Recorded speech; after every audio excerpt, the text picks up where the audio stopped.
Good evening everyone. My name is Vikas Mehra and in this video we are going to discuss one of the concept of microeconomics class 11th. Production, possibility, frontier or production possibility curve. In economics, whenever we talk about any theory or any model, we have a certain assumption.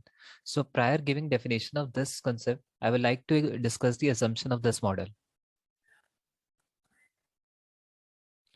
First assumption of this model is that we are particularly concerned with one economy.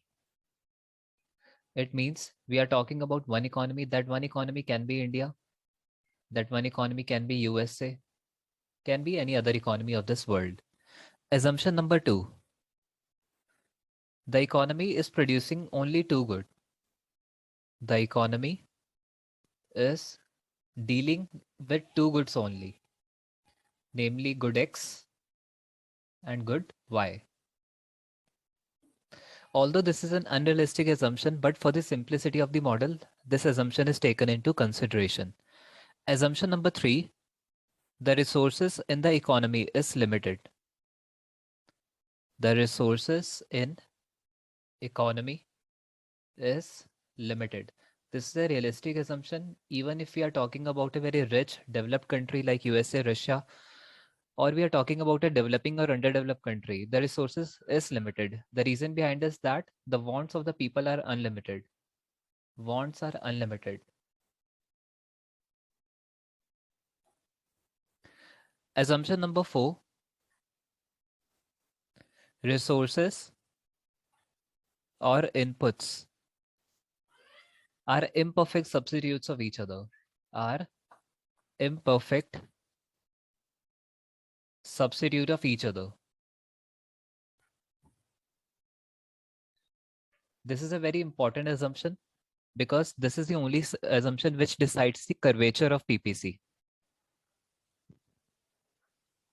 The meaning of imperfect is that, let us understand with the help of example. For example, if I divide the entire India into two labor sector which is proficient in good X production and labor sector which is proficient in good Y production. So if I am transferring labor which is proficient in good X to the production of good Y, it means more of X or more of labor proficient in X is required to make an additional unit of X. Sorry, an additional unit of Y. Let us understand this with the help of a table. For example, this is good X and this is good Y. Currently, we are producing 1 unit of good X and 15 units of good Y. If I want to increase good X production by 1 unit, so we need to sacrifice initially only 1 unit of good Y. Now, with the successive units of good X, we need to sacrifice more of good Y. For example, now I have to sacrifice 2 of good Y. For the successive increase in X, we need to sacrifice more of good Y. And the reason behind is that imperfect substitution among the resources. Assumption number 5. The technology level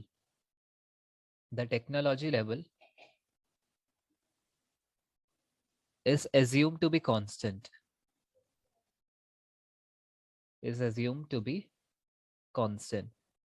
Although technology keep on it's a continuous flow concept. Every minute there is an upgradation in technology, but whenever we talk about PPC, we are taking a certain level of technology given. So in the light of all the assumption, the definition of PPC will become, it represents all the combination of two goods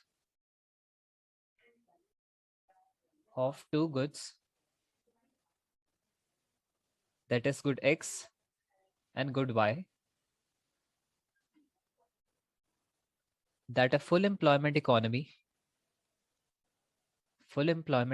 again, this assumption I think I haven't mentioned, but this is also one of the assumptions that economy is in full employment.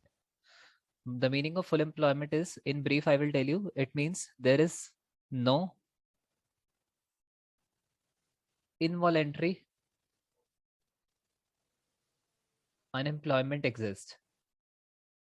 It means all those persons who are willing and able to work are getting the work, can produce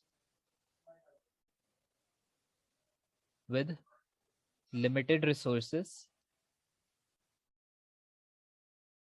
and the level of technology is assumed to be constant.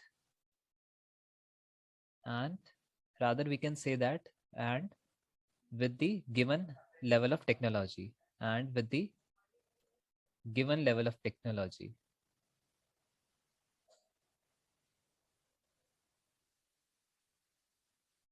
I hope guys you understand this concept, and in the future classes we will discuss about the slope and the characteristics of the PPC. Thank you guys.